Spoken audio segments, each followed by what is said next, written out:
Hi, and welcome to the How Not to Think podcast, the podcast that gets you thinking about your thinking, trying to explode myths, stereotypes, binary thinking, and all that sort of thing. I'm Dr. Howard Rankin, and today I'm delighted to have with me, all the way from Charlottesville, Virginia, which, in terms of the global scale, is sort of just up the road, a few hundred miles. Andrea Johnson. Andrea's got an very interesting story. She is a leadership and personal coach. Welcome, Andrea. Thanks for coming on the show. Thank you so much. I'm pleased to be here. I can't wait to have our conversation. Yeah, me too.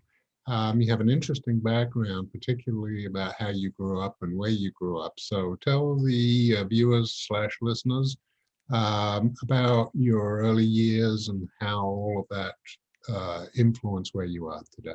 Sure. Thank you so much. A lot of times we think that our story is just our life. And then when we start sharing it, we understand how it actually can help other people or impact other people and even inspire them.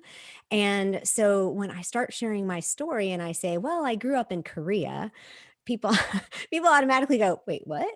And so my parents were missionaries. And so when I was born, my dad was a pastor, and we moved to Wyoming for him to pastor. And then we went on the field in 1974. Now I'm dating myself, to Seoul, Korea. And when we look at the things that influence our lives and where we land today, or how we got to where we are today, you can't dismiss the idea that growing up in another culture really matters. It was an expatriate culture. It's still a pretty big expatriate culture. But at the time, South Korea, I'm going to make that really clear. South Korea was not the amazing, technologically advanced, God, light years ahead of us in some areas country. It was still very, I hate to use the word primitive. It just wasn't, it was still almost considered like an emerging third world at the time. And so I learned a lot about thinking differently, and I was exposed to a completely different culture. The kids I went to school with were from 65 different countries. Oh my gosh. Right. During the Iran hostage crisis, we had Iranian kids wearing Iran jackets. You know, there was there was political unrest. I lived through some of the more frightening things in South Korean history after the war, which actually is still not. It's just it's not ended. Actually, it's just there's just an armistice in place. I've been to the demilitarized zone. I've been up to North Korea, um, but part of that was understanding that things are different in different parts of the world, and that we all have our own mindset, and I don't mean like fixed versus growth, but like a perspective on how we see the world, how big it is. And I would come home on furlough. We would come back, like I came back in sixth grade, and I learned very quickly to not say anything about Korea, because in Southeast Texas, they don't know anything about Korea. And I became she knows it all, Miss Korea this, Miss Korea that. And so as we grow, as I grew up, I not only learned to see the world bigger, I also learned that I wasn't always able to share that. And some of that, I think, is you learn with maturity how to share good perspectives and bigger perspectives, but you also learn, if you want to fit in, you have to talk and think and do the things that the majority does. And I'm from a southern kind of evangelical culture. Like I said, my parents were missionaries, and so it just became one of those things that I compartmentalized. And I unfortunately did not fully understand the value of my international upbringing until I was well into my 30s. And then, of course, I look back and said, gosh, why didn't I appreciate that? But one of the things that I did appreciate and did learn and look back on, and is a big part of my story, is the fact that my mother was one of those Southern kind of, they called her motor mouth. Her name was Judy, and everybody loved Judy. And you can see I'm wearing yellow and I got a sunshine in my background. It's like I pick up some of that from her, very sanguine. And everybody loved her, but she was smart as a whip. The problem is, in a lot of these cultures, women are not supposed to be in charge. Women are not supposed to be the leaders. And Korean culture is very much like that. The men are in charge. And the evangelical world is kind of like that. Women are not supposed to be in charge. So she learned how to lead in ways that were a little inconspicuous. And today I call that unconventional leadership, but she did it in ways like she volunteered with the Red Cross, and she finished her college degree in the military online or on the base type University of Maryland. She went to a bunch of different schools to finally graduate with honors. And I watched this as a girl growing up, and she actually became I think it was the head of all, or the leader of all of the volunteers for the Red Cross for East Asia. And that put her at what I believe was a GS-13 level, which is like, I think, a colonel. But she wasn't able to be paid because we were on the mission field, and that was kind of the rule. So I watched her do that. And whenever the big generals would come in, she would take care of them, and she would make sure that they knew everything. She took special VIP trips up to the DMZ. She did all these things. And then, but she never really got any reward for it other than like winning the Clara Barton Award and, big Red Cross stuff. But then I went to college, and I was back in Texas. I was back in this evangelical community where this is, or not even that. It's just the Southern American community where we think this way, and it's normal for us, right, as humans, to want to fit in. That's the way we are, kind of pack animals, and we really want to be safe and in the majority and to be valued. And at that time, in my freshman year of college, they needed more housing in Korea. And on our compound, they tore down these big houses that had been there for 50 years. And she became the project manager for building, I think it was 16 townhomes. Now, if you're a project manager, you're like, oh yeah, that's a big job. If you're not a project manager, you have no clue. And she did that. And she did it all on her own, and she managed it all. And I mean, at one point I was looking at getting my PMP, and I thought, golly, I had no idea what she did. I had no idea that she managed all of that. Then they came back from the field and decided to come off the field as missionaries, and ended up in Richmond, Virginia. And the jobs that were available to her now, when she did that, were not those kinds of jobs. She's no longer in this expatriate community where the rules are just a little bit different. And so she finished out her career, and she did have a calling. Don't get me wrong. She had a calling to serve. And so she wanted to work in areas that would still allow her to do that. But she ended up finishing out her career as an administrative assistant. And she and I had many conversations about her frustration of being overlooked for promotions. And, I said, I can't do that. I don't want to be that person. I want to break out of that mold. And she kept saying, fly, Andrea, be free. And if I said I immediately was able to do that and launch, I'd be lying, because Dr. Rankin, when we get things in our heads, stories in our heads, or thought processes, breaking free from those is really a challenge.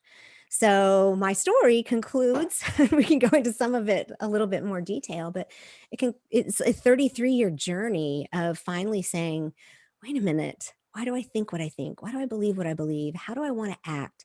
Is it okay for me to not be in the majority that I thought I needed to be in? And to say, all right, I'm going to go this way. This is what I'm going to do. This is what I believe and I think, and I'm going to start teaching it to other women, because I think that there's a different way.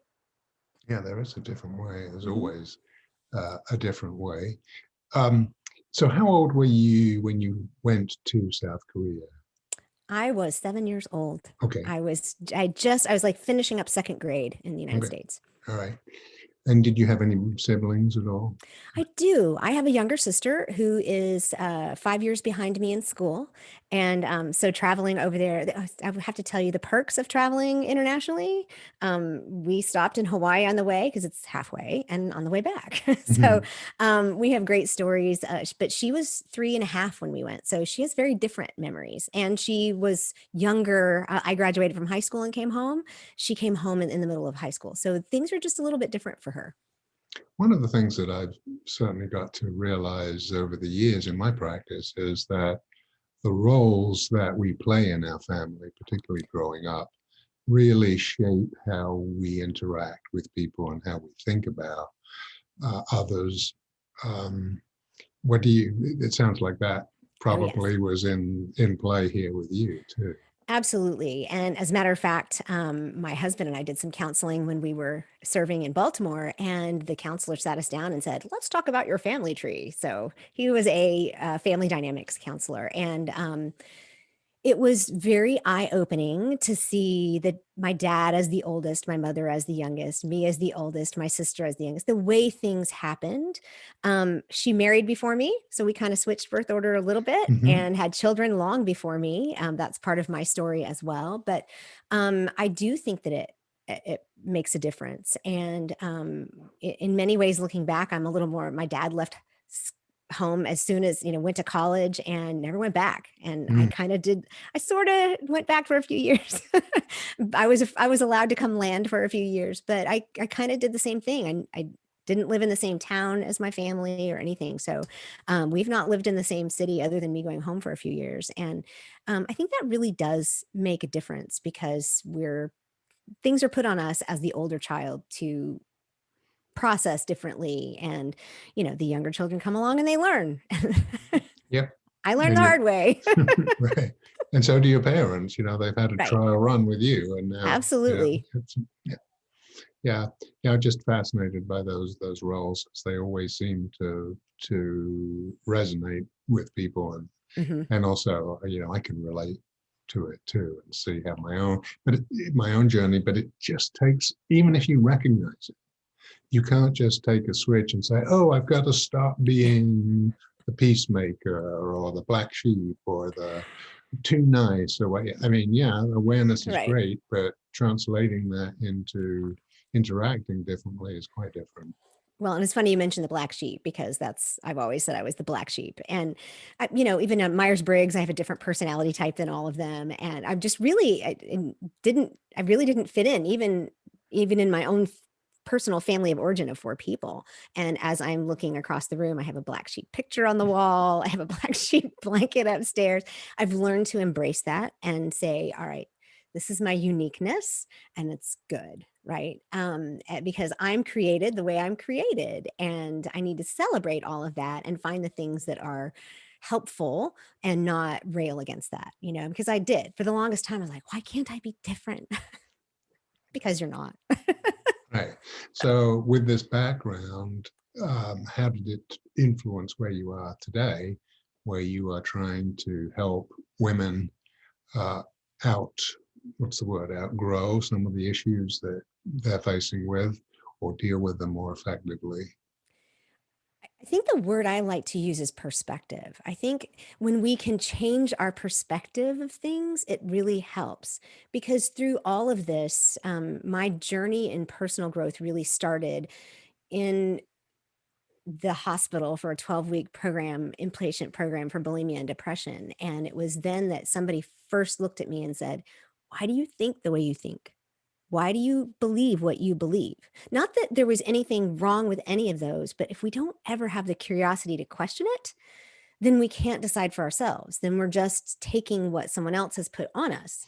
Now, sometimes those things are really good, Mhm. right? There's things that we definitely want to hang on to. And throughout this journey of mine, I haven't walked away from, as a matter of fact, my beliefs have actually gotten stronger and more deep and more nuanced and more beautiful.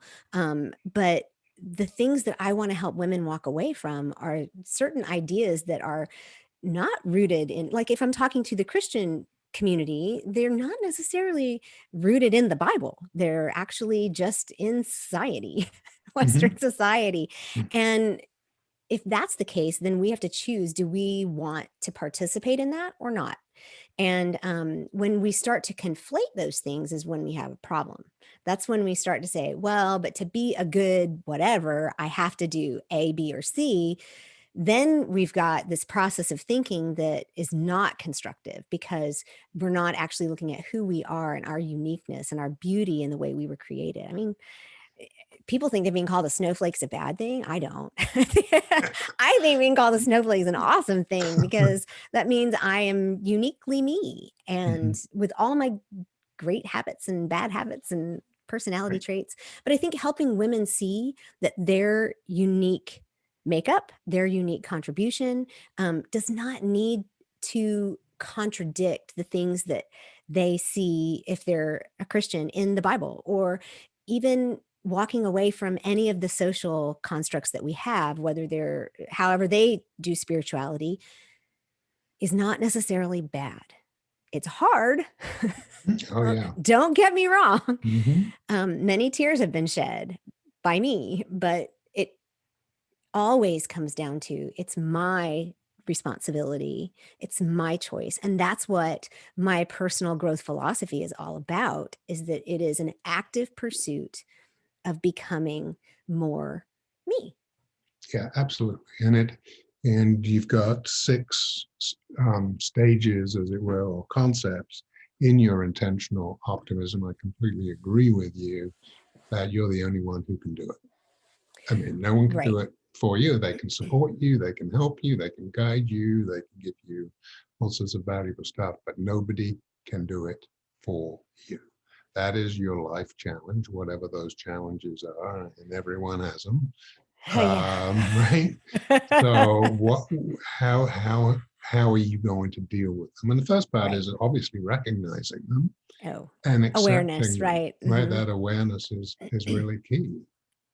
Right. And I think that helping the work that I do right now, much of it is completely free and open. It's like I have a Facebook group and I have a podcast, and I kind of share my own understanding of things, and I interview other women who I kind of feel like embody the concepts that I'm trying to teach. I mean, one of them that will come out soon is a young woman whose baby was diagnosed with they needed a liver transplant. So she actually started a coffee company to help earn money and to give back to the child life hospital department in order to help other parents. This is not the kind of thing that most people think of as a big leader, right? But this is unconventional leading. This is leading ourselves and then finding out where we can make a difference and do something about it.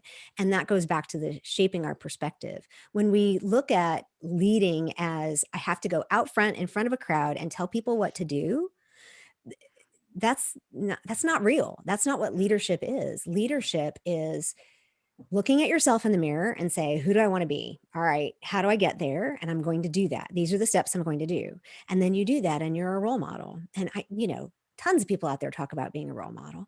So I talk about how we are the role models for the next generation. Women, I think, are uniquely positioned in all societies to do this. Whether you like it or not, women are traditionally the ones who are working with the children and in the home, and especially in American society. Now, in modern society, my husband is probably more involved with my son than I am, but part of that's because we've recognized that he's more of a teacher, or at least in that area. And for a while, when we first adopted him, he stayed home. But helping other women understand that intentional optimism is exactly that. It's not a I don't know. It's not something that comes onto you. It's something that you create from the inside out. And I've started using a sailboat analogy that I think really highlights each aspect, each of the six tenets of intentional optimism. And so if you're interested, I'll share that with you because I think it's a really nice visual, but it helps people see why it's not something that you can just say, well, I'm just going to be a sunny optimist, because this is not Pollyanna, Right, right? right, right. This is And not.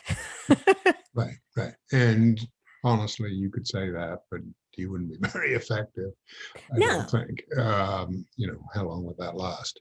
So it's got to be a much deeper thing that goes back, I really think, to your values and what are the things you Right. value, right?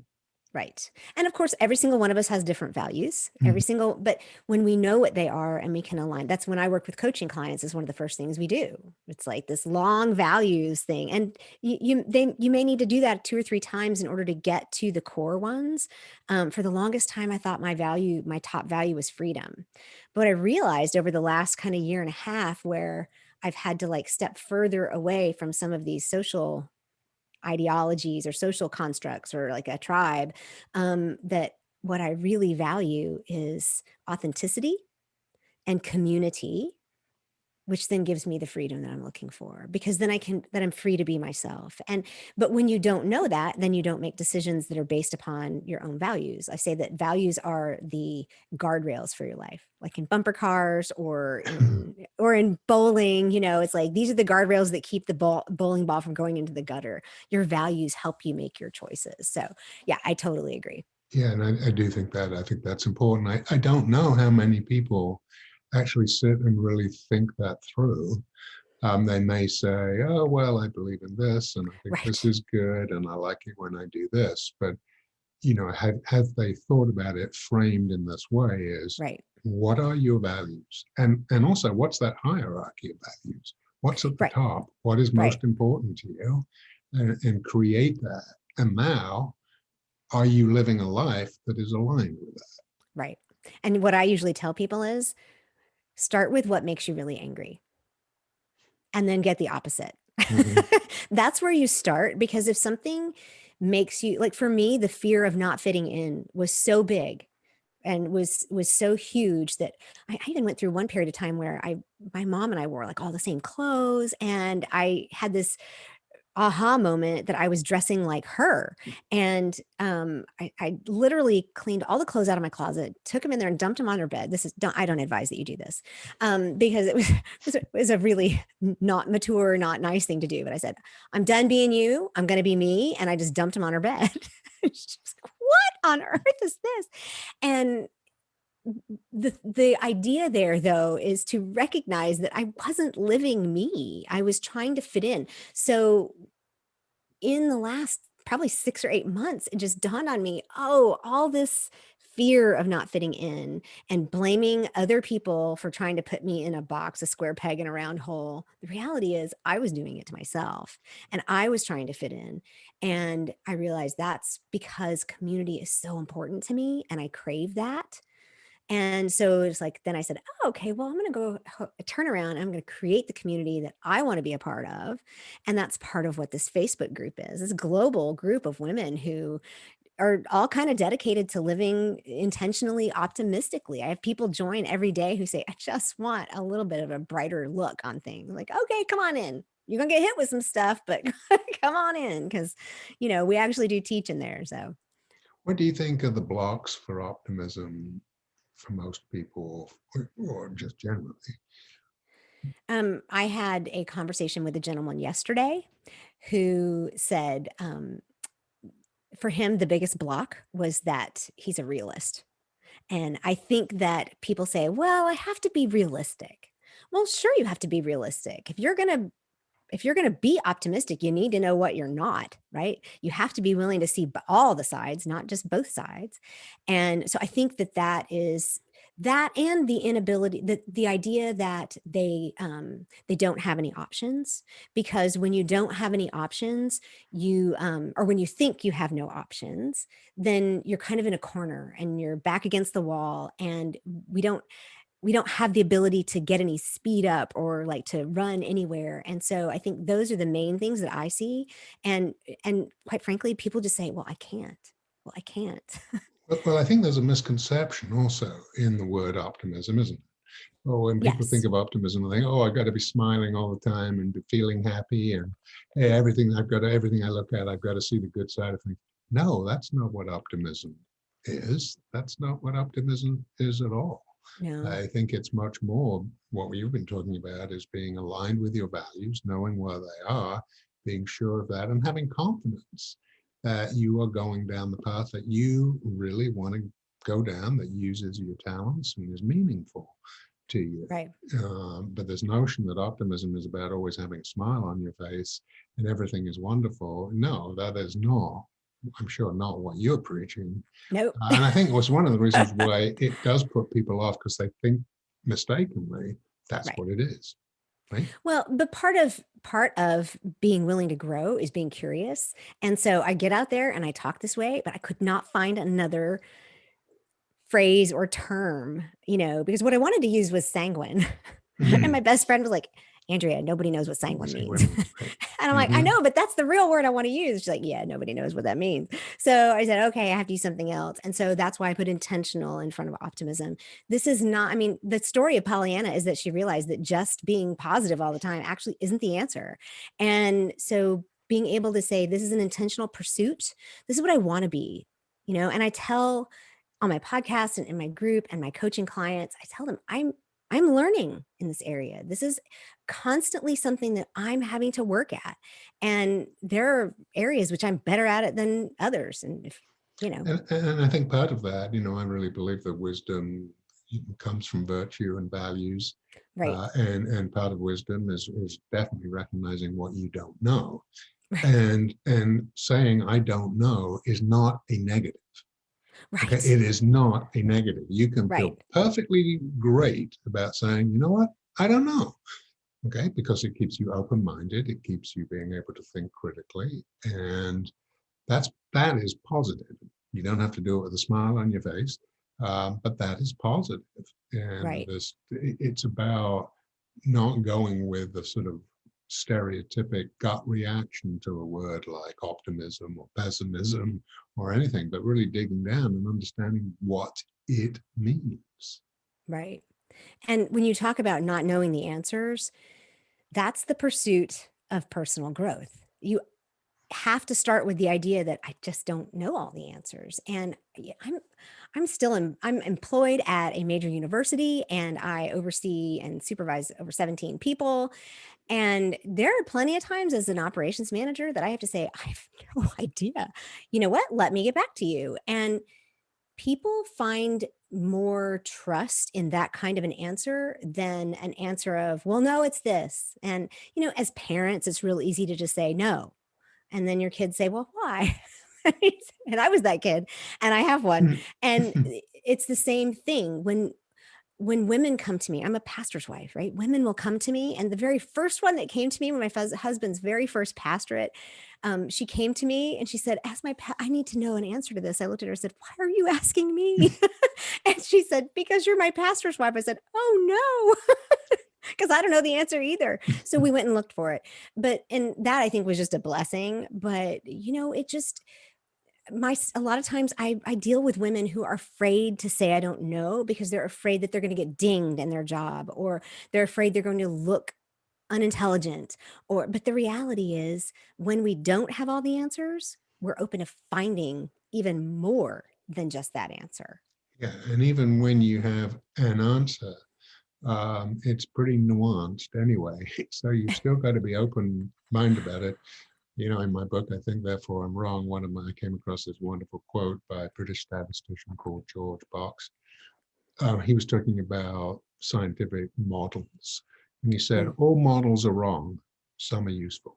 Right. And I like to think about that in terms of ideas. All ideas are wrong, but some of them are useful. They're wrong because you could think of all sorts of other contexts where it would not apply, right? Right. So I think that's, a good way of looking at it. Not being wrong or not knowing is not a bad thing. In fact, au contraire. Right? Well, and if you've dealt with a 12-year-old boy, which is what I have in my house, if you've dealt with a 12-year-old boy, you know that anytime you try to say something definitive, he is going to find a way to get around it, right? So, and it's normal in the way we do this when we're 12 and 13 and 14. Why can't we do it when we're adults, right? We've been taught not to think that way. Right. And so now we have to get that back, because that's the curiosity. One of the tenets of intentional optimism is being present. And a huge piece of that is understanding wonder, and that it's not something that is only for children. Yeah, no, We need to be able to understand how a seed goes into the ground and dies and sprouts and then grows and pushes up through the soil in order to truly appreciate the beauty of the flower, right? absolutely. And the more I know about what happens to that seed, the more I appreciate it. It's not just I look at something and say, oh, that's really pretty, because that's what children do, right? They don't understand the depth of that. And as adults, we've decided somehow that if we can't have that kind of wonder, then it's not worth having, and that we know too much and we've become cynical. It's like, honey, the more you know, the more you should be amazed. Mhm. And I think that's a piece that people also just don't tend to appreciate at all. Well, one of the things about young children particularly, and maybe even older than 5 or 6 years old, is they do not think in a binary way, Right. whereas most of us adults are trained to think in a binary way. So if you say to your 5-year-old, well, you can have the cookie or you can have the ice cream, they'll say, well, why can't I have both? And it's not that they're being greedy. They just don't understand why you suddenly made the word binary. Why can't Right. it be both? It makes Mine perfect still does sense. that at 12. Well, there Yeah. you go. Yeah. So clearly a very smart young man. No, A little seriously, too smart for me. no, seriously, the people Yeah. who do that, are really able to think critically and challenge convention and Right. stereotypes and all of their thinking habits. And they do tend to be the really smart kids who sometimes, because they're that smart, don't fit in to a conventional education system, which says, look, you've got to remember all these facts to give me them in a test. They'll say, well, why? Which is actually a very good question. So, I love that question. yeah, yeah. Well, and I have to tell you too, we're in the middle of this pandemic, and here in the United States, a lot of schools are not meeting in the building at all. Our local county is doing hybrid and or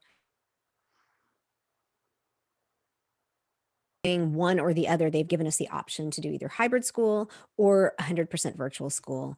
And we chose virtual just because we know our son. He's very high ADHD, but my husband's a pastor. And when you pastor, you have a lot of older people in your church. And if we wanted to be in contact with people, we knew we wanted to kind of limit the contact that we were with, and we want to be safe. So he turns out to have really been thriving in this community. It's very different. He's learned how he can have rewards at the end of getting all of his work done for the first time ever. He has pure straight A's, and he's connecting with his teachers differently. There's no distractions for him.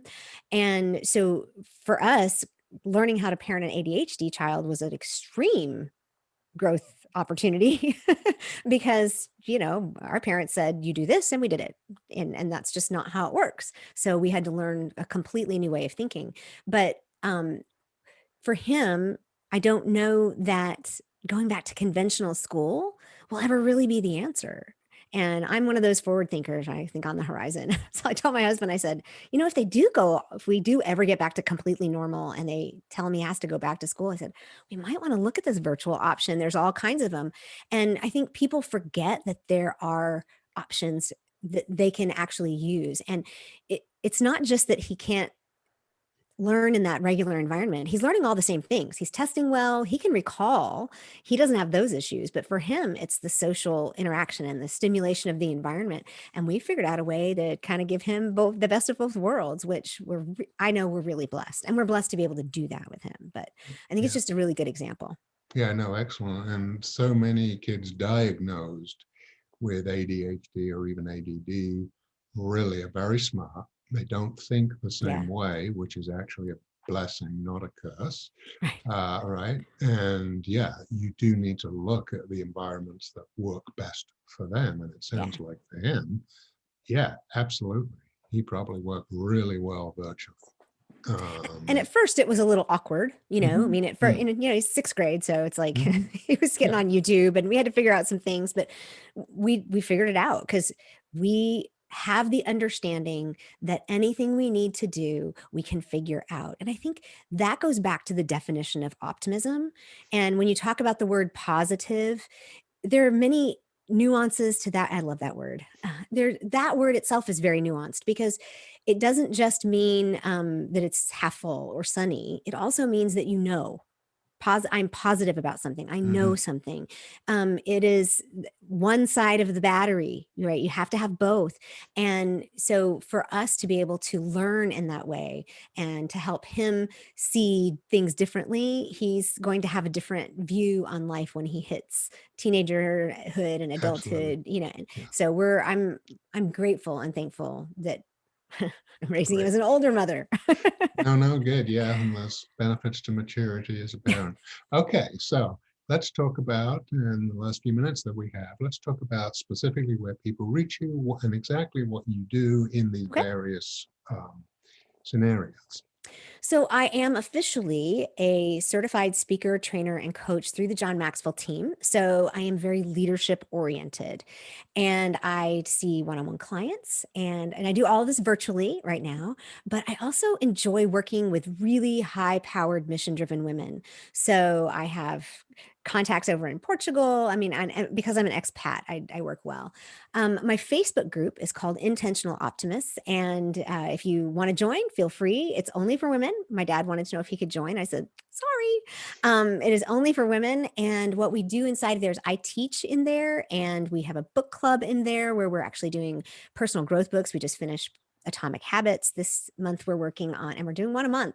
So it's a little bit high powered, but you don't have to participate in them all. But it's an opportunity. Sorry, this month we're doing the one thing. But it is an opportunity for women to come in there and get encouragement, learn, grow, interact. We have several people who are doing that.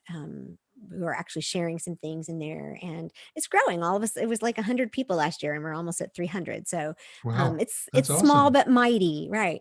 I also have a podcast called Intentional Optimists, Unconventional Leaders, and a lot of that is based on the story I shared from earlier about my mom and how I want to help women do something different. I have a website, The Intentional Optimist, and I am literally today, when we're recording, one of the things I'm on my to-do list is I've got a new beta testing asynchronous type coaching program that I'm going to put out there. And so if you're interested in something like that, I'm using the platform Marco Polo. I don't know if you're familiar with it, but it's a little bit like video texting. And what my concept here is, I'll sit down with somebody, because a lot of women don't need full one-on-one hold the space coaching, right? That's the word we use. They need somebody to hold them accountable, to encourage them, to help them along. And that's me, right? I'm an Enneagram 7, I'm an ENFP, and so what I will do is I'll sit down with them for 30 minutes once a month and go through their goals and what they want to be held accountable for. And then maybe 1 to 2, maybe 3 times a week, have a Marco Polo conversation back and forth. They record a video to me telling me how they're doing. I record one back. I've been using this platform for about 2 years, and I absolutely love it. And it means that you get to see people's faces, but it's not necessarily at the same time. And so whenever it's convenient for you, if you're busy, no problem. You can just back and forth. So I'm really excited to see how this beta program works out, because I'm looking for the feedback. I'm also going to include all of the cohort in a group. It's like a group text, like a group video text. And once a week, I'll give a little bit of a teaching there, and they can all respond and encourage each other. So it's a little bit of a combination of one-on-one and group, but it's all slightly asynchronous, which is a little bit of what we're kind of doing everywhere today. So I'm Right. really excited about that option as well. Yeah, that's great. Great. Now, any ideas or thoughts of a book or something like that? Yes, He said, as he, you bet. From an author, right? He's always going to ask. When I sat down and for about 18 months made notes and really worked hard on what are my tenets of intentional optimism, I realized this is the basics for a book. This is the basis for a book. And so I'm also participating. I don't know if you're familiar with the 100-Day Project. Mhm. I'm participating in that. And what I'm doing is kind of fleshing out all of that. And when I sit down to type, like I said, I'm a 7. When I sit down to type, I get a little bit of a block sometimes, and I want to be able to do something every single day. So I'm learning to talk to text. I'm learning to do otter or voice memos, and then I just kind of clean it up, and I'm posting it inside a coaching community that I'm a member of. And all of this, like just in 6 days, I already have over 14 pages of Great. single space stuff. And now edit all that down, you're going to have Sure. 5 or 4.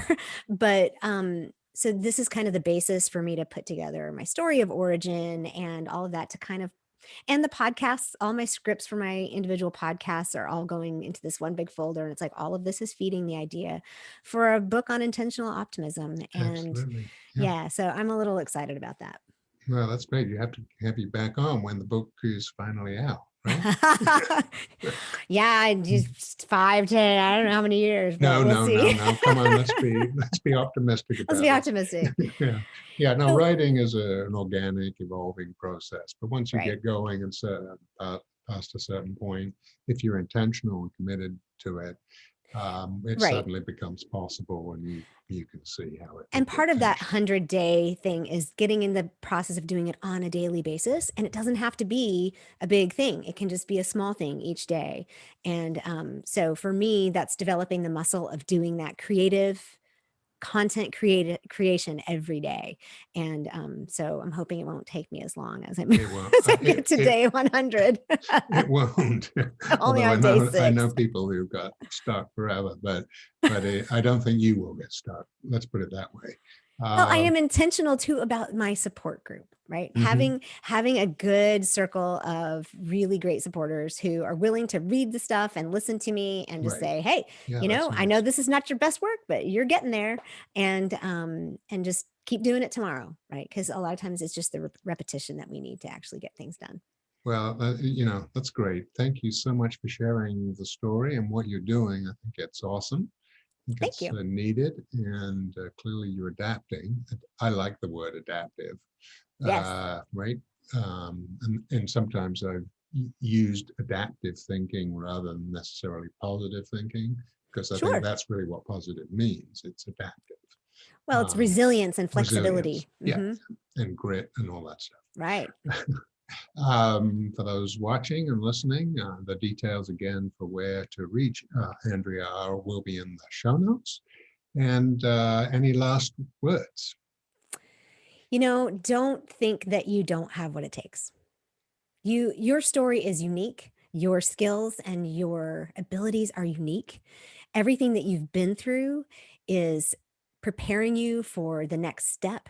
And you can lead from right where you are at any time, at any level. You do not have to be the boss of anybody. You don't have to be in charge of anything, but you lead starting with yourself, and then other people can follow because every single one of us, we're all the role models for the next generation. Absolutely. Well, again, thank you so much. As I say, we'll get you back when the book is about to be Sure. released, if not Thank you. sooner. Thank you for being on the show. Thanks for watching, listening. See you again next time. Take care.